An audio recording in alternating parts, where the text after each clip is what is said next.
కావ్య. వారిద్దరిని దేవుడు ప్రేమించి ఒక స్వాస్థ్యాన్ని ఇచ్చాడు. ఆ స్వాస్థ్యం పేరు రోషన్. రోషన్. మరి మన దేవుడైన యెహోవా పేరు ఏంటి? నీ దేవుడైన యెహోవానకు నేను రోషము కలిగినటువంటి దేవుణ్ణి అన్నాడు. ఆ దేవుని వైపు చూడాలి అంటే దేవుడిచ్చిన స్వాస్థ్యాన్ని, దేవుడి చేసిన మేలులను జ్ఞాపకం చేసుకుంటూ ఆయన స్తుతించే కుటుంబీకులుగా ఉండాలి. మొట్టమొదటి మాట అదే, లేఖనాల్లో చెప్పిన మాట అదే. వాక్యం మనందరికి అవసరం. వాక్యంలో నుండి దేవుడు ఏం మాట్లాడుతున్నాడో అది మనం పొందాలి.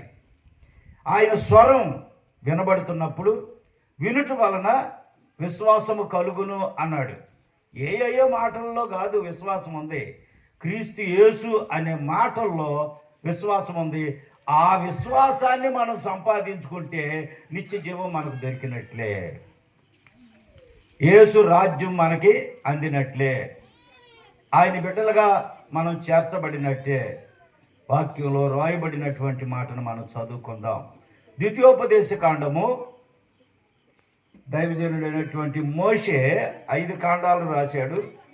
5వ కాండం ద్వితీయోపదేశ కాండము 11వ అధ్యాయము 12వ వచనాన్ని మనం చదువుకొని దాన్ని ధ్యానం చేద్దాం. చదువుతారా? 11వ అధ్యాయము 12వ వచనం.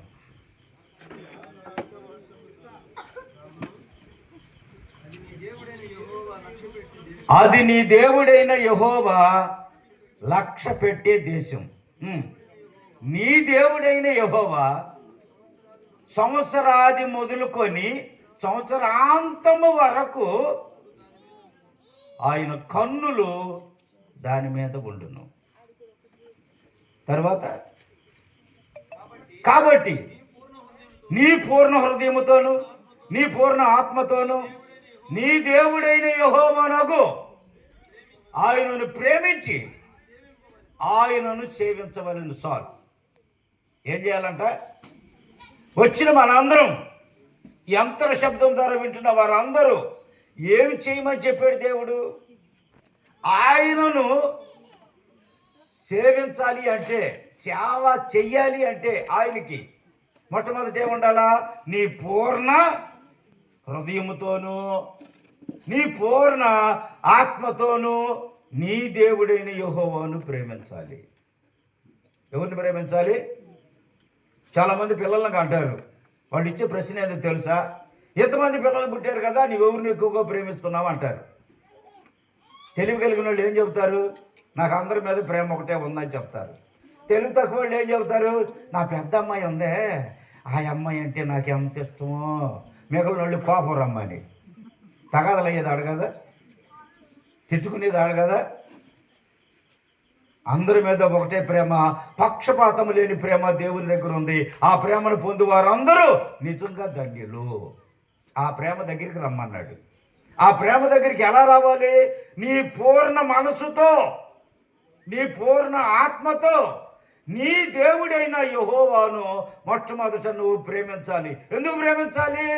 నిన్ను బిడ్డ పుట్టిన ఆ దినము, ఆ రోజు నుండి ఈ రోజు వరకు, సంవత్సరాది నుండి సంవత్సరాంతము వరకు కాచిన దేవుడైన, కాపాడిన దేవుడైన, నిన్ను రక్షించిన దేవుడైన, మరణం రాకుండా నీకు చేసిన దేవుడైన, నిన్ను సజీవుల లెక్కలో ఉంచిన దేవుడైన, ఈ సువార్త ఈ సమయంలో అందాలని ఆయనే నిన్ను ఈ స్థలానికి నడిపించాడు.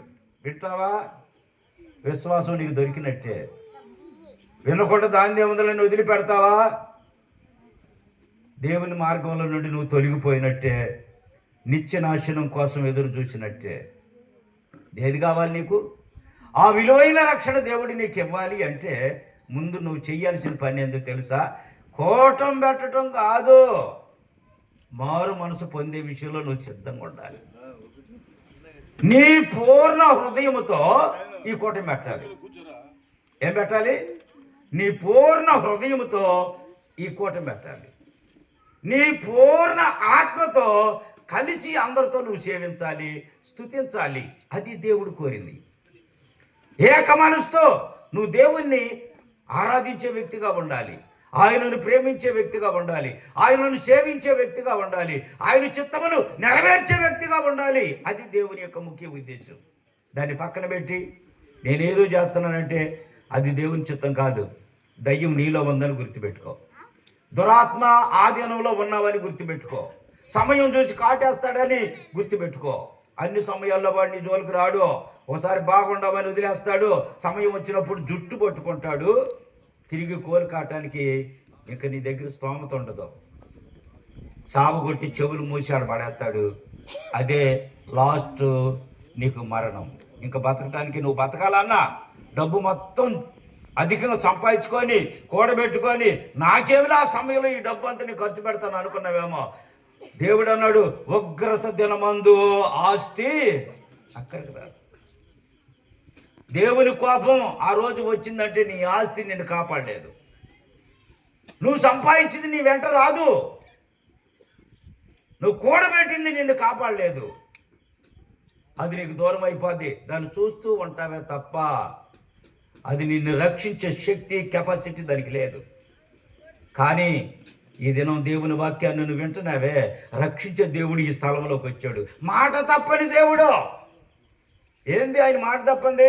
ఎక్కడ ఇద్దరు ముగ్గురు కూడి ఆయన నామమును బట్టి ప్రార్థిస్తే, కలిసి స్తుతిస్తే, ఆయన సన్నిధిలో నువ్వు ఉంటే మన మధ్యలో ఉంటానని చెప్పాడు దేవుడు. మాట తప్పుడు ఆయన మన దగ్గర ఉన్నాడు, మాట్లాడుతున్నాడు. మాట్లాడే ప్రతి మాట మన హృదయంలో చేర్చుకోవాలి. చేర్చుకుంటే సంవత్సరం అంతా నిన్ను కాసిన దేవుడు, సంవత్సరం